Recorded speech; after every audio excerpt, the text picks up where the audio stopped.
समय और शब्द, इन दोनों का उपयोग लापरवाही से बिल्कुल भी मत करो। ये दोनों न तो दोबारा आते हैं और न ही दोबारा मौका देते हैं। नमस्कार दोस्तों, मैं ज्योतिष आचार्य वासुदेव मिश्रा आपका अपने चैनल मिरेकल ऑफ एस्ट्रोलॉजी में हार्दिक स्वागत करता हूं। दोस्तों, आज का यह ज्योतिष का कार्यक्रम आप लोगों के लिए यानी कि मीन राशि वालों के लिए बेहद ही ज़्यादा खास और विशेष कार्यक्रम साबित होने वाला है। आज हम बात करेंगे दैत्य गुरु शुक्र के राशि परिवर्तन प्रभाव के बारे में। जी हाँ, आकर्षण, दाम्पत्य, ऐश्वर्य, सौंदर्य, वैभव, कला, गीत संगीत के प्रतिनिधि ग्रह शुक्र अपनी वर्तमान वायु तत्वीय राशि मकर राशि को छोड़ अपने परम मित्र शनिदेव की जो मूल त्रिकोण राशि है कुंभ राशि, उसमें 7 मार्च 2024 की सुबह लगभग 7:09 पर प्रवेश कर चुके हैं और आने वाले 31 मार्च 2024 की शाम तक इसी कुंभ राशि में गोचर करते हुए आपको प्रभावित करेंगे।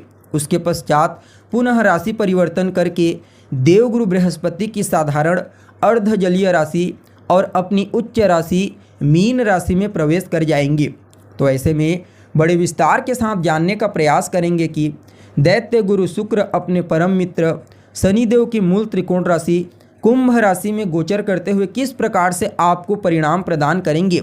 शुक्र के इस गोचर काल के दौरान आपके जीवन में कौन कौन से बड़े बदलाव होने वाले हैं, किन किन क्षेत्रों में विशेष तौर पर आपको लाभ की प्राप्ति होगी, वहीं इस गोचर काल के दौरान कौन कौन सी सावधानी आपको रखने की आवश्यकता होगी।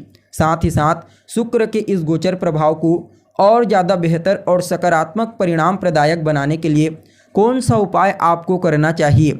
इन तमाम प्रकार के प्रश्नों के उत्तर आज के इस कार्यक्रम में आपको बड़ी सरलता के साथ बताने जा रहे हैं। इसलिए आज के इस ज्योतिष के कार्यक्रम को बिना मिस किए अंत तक देखने का प्रयास कीजिए।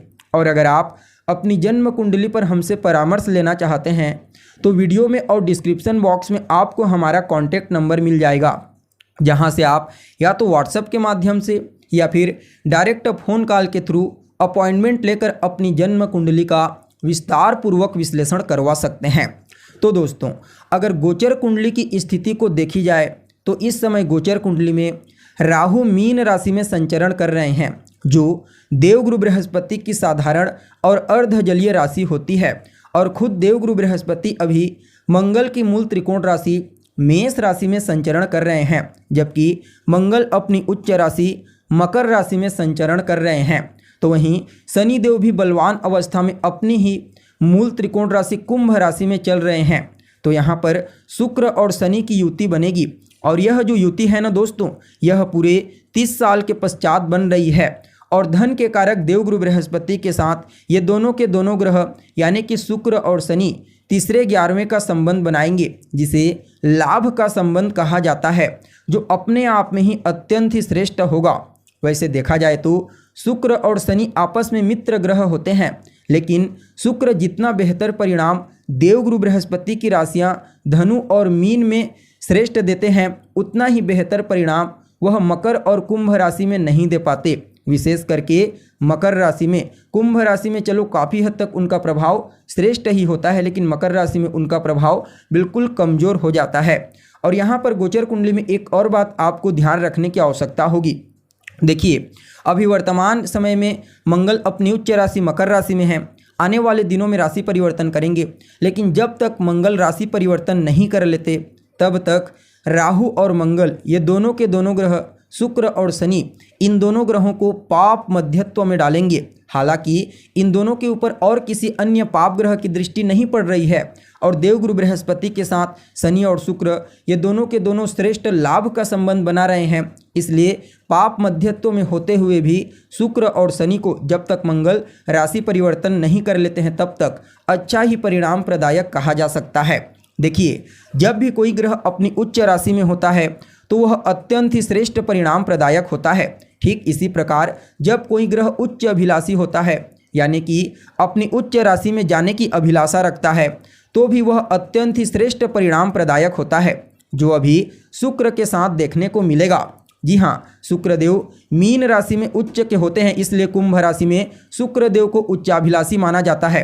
यह समय अत्यंत ही श्रेष्ठ साबित होगा। देखा जाए तो आप लोगों के लिए यानी कि मीन राशि वालों के लिए शुक्र का यह गोचर आपकी राशि से 12वें भाव में हुआ है।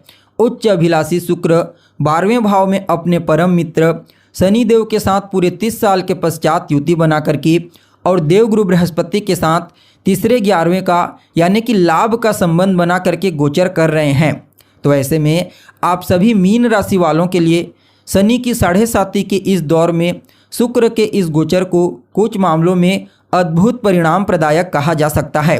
जी हाँ, शुक्र आपके लिए आपके अष्टमेश यानी कि आपके अष्टम भाव के स्वामी और आपके तृतीयेश यानी कि आपके तीसरे भाव के स्वामी बन करके आपके 12वें भाव में गोचर कर रहे हैं। और कहीं ना कहीं इस समय आपकी राशि के स्वामी देवगुरु बृहस्पति भी बलवान अवस्था में आपके धन भाव में गोचर कर रहे हैं। तो कहीं ना कहीं शुक्र और गुरु के बीच जो यह तीसरे 11वें का संबंध बना है, लाभ का संबंध, इसका तो प्रभाव मिलेगा ही मिलेगा। साथ ही साथ विपरीत राजयोग के समान भी आपको परिणाम की प्राप्ति होगी। फलतः आपके भौतिक सुख सुविधाओं में वृद्धि होगी। क्योंकि इस समय भौतिक सुख सुविधाओं में आपका मन थोड़ा ज़्यादा ही लगेगा।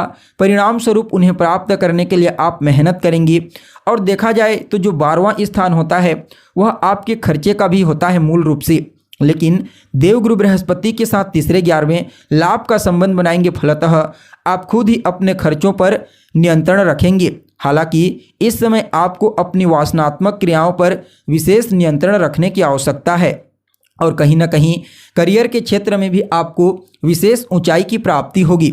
अगर आप विदेश जाना चाहते हैं तो निश्चित तौर पर आप जा सकते हैं।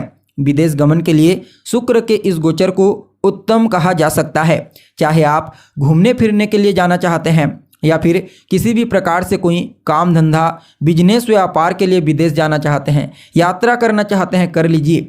ये दोनों चीज़ें आपके लिए बड़ा ही फायदेमंद साबित होंगी।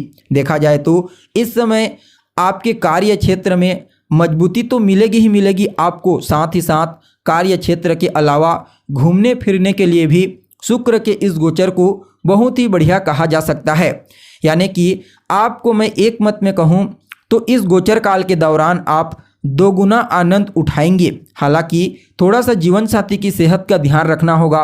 बाकी अपने भी स्वास्थ्य का ध्यान रख के खान पान पर नियंत्रण रख करके इस गोचर का आनंद उठाइए। वैसे तो कोई बड़ी समस्या इस गोचर काल के दौरान नहीं होगी, फिर भी अपने खान पान पर और रहन सहन पर और कहीं ना कहीं अपने चरित्र पर अंकुश लगाने की आवश्यकता होगी।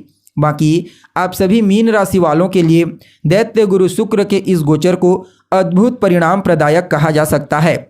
देखा जाए तो 6ठे भाव पर 6ठ भाव पर इनकी दृष्टि होगी तो कहीं ना कहीं आपको प्रबल रूप से शत्रुहंता बनाएंगे। इस समय शत्रु आपके सामने झुक जाएंगे। यानी कि शुक्र के इस गोचर काल के दौरान आप अपने शत्रुओं के ऊपर भारी पड़ोगे। कहीं ना कहीं अगर आपके ऊपर कोई कर्जा है, कोई ऋण जिसको चुकाने के लिए आप भारी भरकम प्रयास कर रहे हैं लेकिन अभी तक चुका नहीं पाए हैं, तो समझ जाइए इस गोचर काल के दौरान आपको फिर से अपनी ऋण को मजबूती से चुकाने का मौका मिलेगा। और कहीं ना कहीं आपका शरीर किसी भी प्रकार से स्वास्थ्य से संबंधित तकलीफ से ग्रसित है, किसी बीमारी से, तो उसमें भी आपको काफ़ी हद तक राहत की प्राप्ति होगी। और कहीं ना कहीं शुक्र के इस गोचर को विद्यार्थियों के लिए भी अत्यंत ही श्रेष्ठ कहा जा सकता है।